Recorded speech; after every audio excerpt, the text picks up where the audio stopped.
Before you do anything else, before you scroll, before you skip ahead, before you tell yourself this doesn't apply to you, I want you to do one thing. Open your dominant hand, hold it up to the light, and look at your palm. Look at the lines, the ones running horizontally, the one curving around the base of your thumb. And if there is a vertical line rising through the center, look at where they meet. If those lines form the shape of the letter M on your hand, then what I am about to tell you is not general. It is not for everyone watching. It is specifically, precisely, and urgently for you, because you have been carrying a confirmation in your own body your entire life, and somewhere deep inside, in a place you rarely speak about out loud, you have always sensed that you were born for something you haven't fully lived yet. Right now, people with that same M on their hands are watching this from cities all over the United States. From Chicago, from Atlanta, from Los Angeles, from small towns whose names most people couldn't find on a map. And every single one of them has felt what you feel. That quiet, persistent sense that life is passing and something important has not yet been said or done or understood. Go to the comments and write where you are watching from, your city, your state, because you are not alone in this. And saying, I am here, is the first honest thing you can do today. And if this channel has found you at this moment, I ask you to subscribe, not as a favor to me, but as a promise to yourself that you will not look away from who you are becoming. There are 5 qualities that appear in every person who carries this marking. 5 qualities documented across ancient traditions that never spoke to each other and yet arrived at the same conclusion about the same hand. I will show you all 5. But first, let me show you exactly how long humanity has known that the M on your palm is not an accident. Thousands of years before you were born, scribes in ancient India documented what they called the Mahayoga formation, the Great Union, a convergence of all 4 major palm lines into a single unified shape. And they wrote that whoever carried it bore a dharmic purpose beyond the ordinary path. At the same time, without any contact with India, philosophers in ancient Greece were studying the same marking. Medieval healers in Europe sought it specifically in the hands of those they considered to carry prophetic and restorative gifts.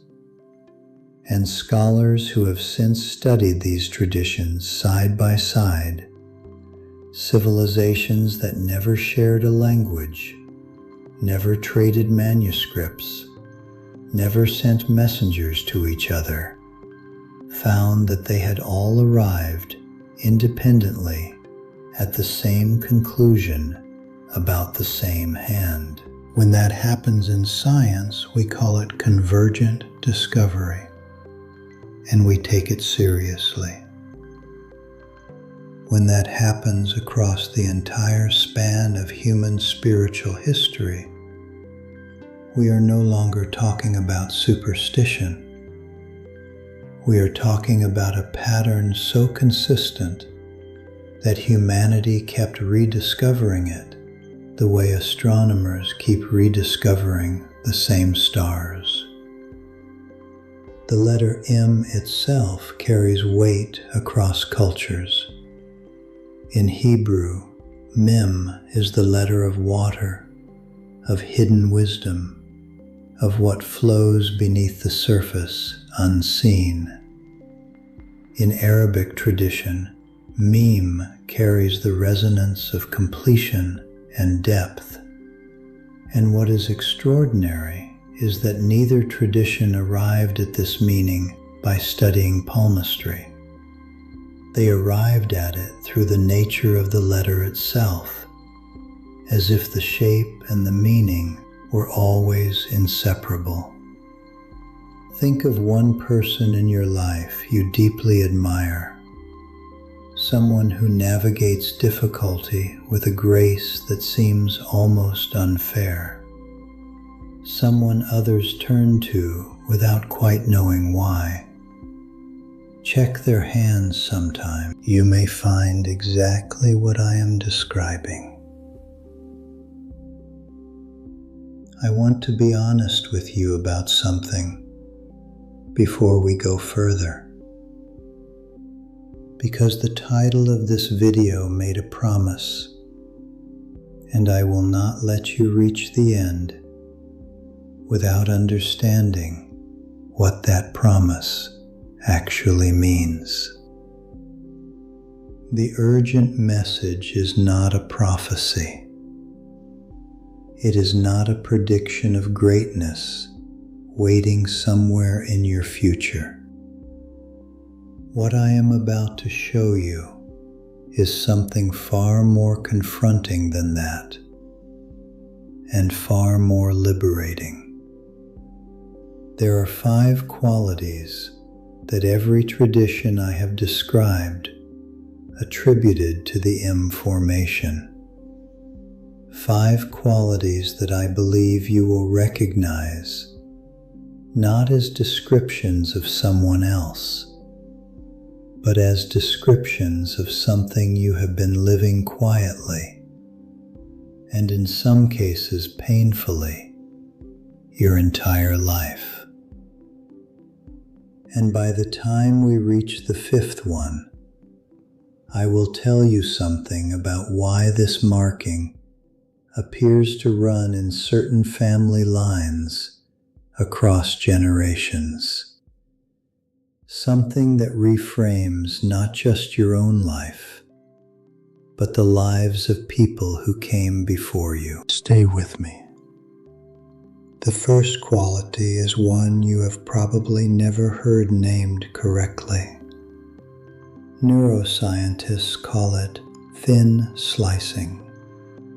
The brain's ability to read a situation, a person, or a room accurately from the smallest amount of available information, faster than conscious thought can form a sentence. You have done this your entire life. A phone rings and you already know who it is. You walk into a conversation that just ended and you feel exactly what was said. You meet someone for the first time and something in you, not a thought, not a reason, a knowing, tells you who they are before they have finished their first sentence. You don't talk about this because in most rooms in America, in most offices and dinner tables and family gatherings, this is not considered a credential. It is considered strange. So you learn to keep it quiet. But the ancient traditions that studied the M formation did not call this strangeness. They called it the primary gift, the one that made the carrier indispensable in moments of crisis, the one that others depended on even when they couldn't explain why. Your nervous system is not broken. It is processing at a frequency most people cannot access. The second quality is resilience, but not the kind that gets put on motivational posters. This is something deeper and more specific. Researchers at the University of North Carolina studying post-traumatic growth found that certain individuals do not merely survive crisis, they emerge from it with expanded capacity, deeper clarity, a sharpened sense of purpose that was not present before the breaking. A bone that fractures and heals becomes denser at the fracture point than it was before the injury. The breaking was not the end of the bone, it was the making of it. You have survived something, a health scare, a financial collapse, a loss that should have finished you, and you are still here, and you have never fully understood why. The traditions understood. They wrote it down. They said, "This is what the M carries." Not immunity from suffering, the capacity to be forged by it. The third quality is one others have felt in you, even when you couldn't feel it in yourself. People with the M formation are described across every tradition as those others turn to in moments of genuine crisis, not because they demand authority, not because they are the loudest voice in the room, but because something in their presence communicates a steadiness that feels to those around them like solid ground. You are not the one who raises their voice to be heard. You are the one people remember after the room has emptied. You are the one someone calls at 2 a.m, not because you have all the answers, but because your presence itself is an answer. That gravitational quality, that natural authority without aggression, is not something you learned. It is something you are built with. If you have watched this far, something in you already knew this video was for you. Check that you are subscribed to this channel. And if you haven't left your like yet, do it now. Not because a video needs a like, but because someone who honors the knowledge they receive signals to the universe that they are ready for more. Now, the fourth quality. This is the one that may have cost you more than all the others combined. Somewhere in your life, possibly many times, someone told you that you were too sensitive, too intense, that you felt things too deeply, that you thought too much, that you needed to toughen up. And because you respected that person, or because the world kept confirming it, you tried. You tried to feel less. You tried to want less. You tried to need less. What you were never told is that your sensitivity is not a malfunction. It is a more finely tuned instrument. The research of Dr. Elaine Aron at Stony Brook showed that roughly 15 to 20% of the population carries a nervous system that processes sensation, emotion, and nuance at a significantly deeper level than average, and that across human history, These individuals served as the advisors, the healers, the ones who detected what others missed before it became a crisis. A seismograph is not broken because it trembles. It trembles because it is doing exactly what it was built to do.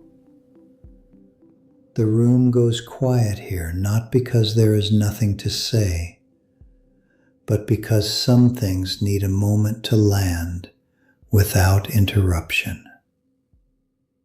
The fifth quality is the one that explains something you may have wondered about your entire life. Why your path has not looked like other people's paths. Why it has contained turns and ruptures and redirections that seemed at the time like failures, but which you now recognize, even if quietly, as the moments that most made you. Carriers across traditions are described as people whose lives do not unfold in straight lines.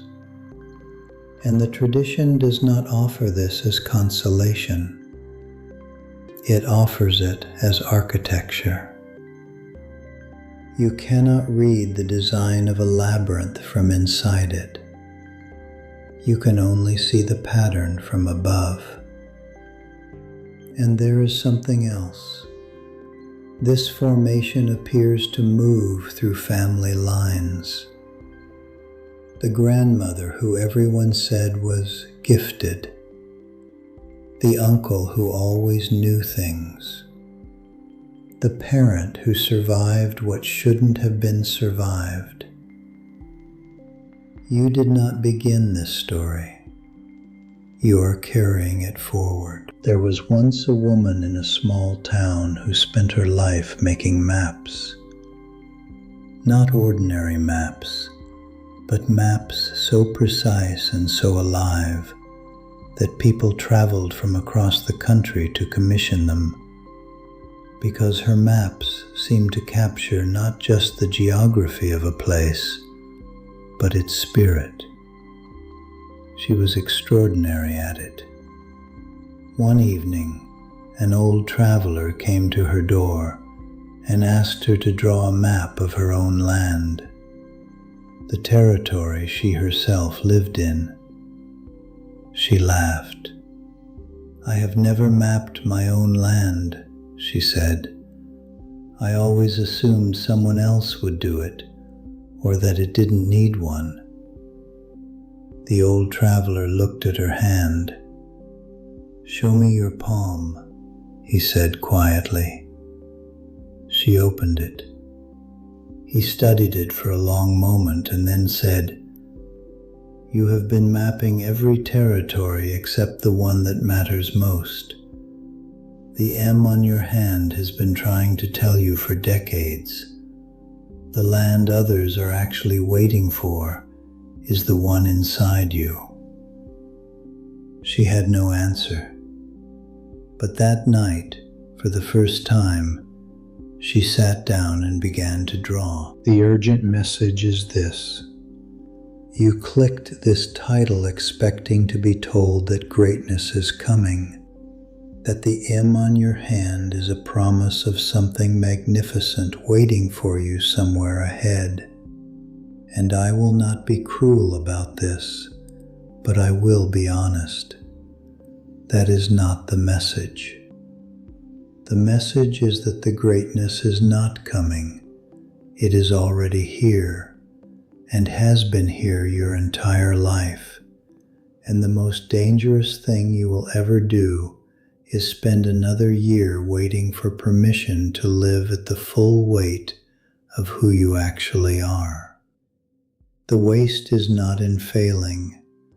The waste is in shrinking, in making yourself smaller than your own nature so that the people around you feel more comfortable, so that you don't seem arrogant, so that you don't have to bear the exposure of being fully seen.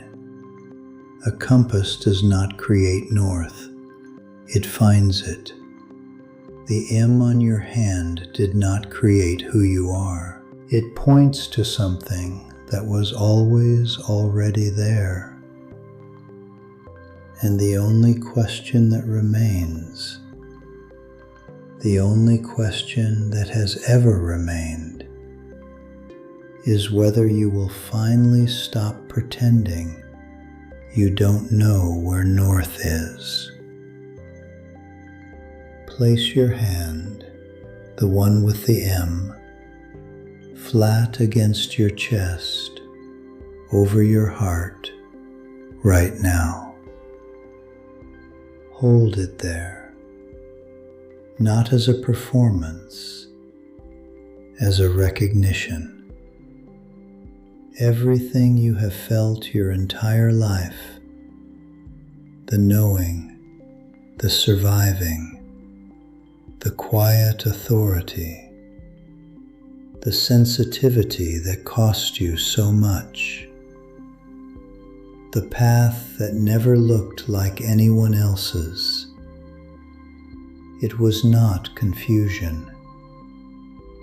It was not weakness. It was not too much. It was the shape of a particular kind of soul, doing exactly what it was built to do, in exactly the terrain it was built to navigate. You do not need to become anything. You need to stop abandoning what you already are. There is someone in your life right now, a friend, a daughter, a brother, someone you have watched struggle with exactly this, someone who has spent years doubting something in themselves that you have always been able to see clearly. Send them this video. You are not sharing a link. You are being the messenger they have been waiting for. You were found today. Now go find someone else. Before you close this video, I need you to do one final thing, and I ask you not to skip it, because this may be the most honest sentence you write today. Go to the comments right now and write these exact words. I accept the weight of who I am. I stop running. I am ready. Amen. Write them completely. Write them precisely. Because the act of writing them in a space shared with others who are writing the same words transforms a private recognition into a public covenant between you and yourself, between you and what made you, between you and every person who carried this marking before you and never had a name for what they carried. This is not a comment. This is the opening of a new chapter. You did not find this video. This video found you. The M on your hand was always there. The only thing that has changed today is that now you know what it means, and you can no longer pretend you don't. Go now, and do not go small.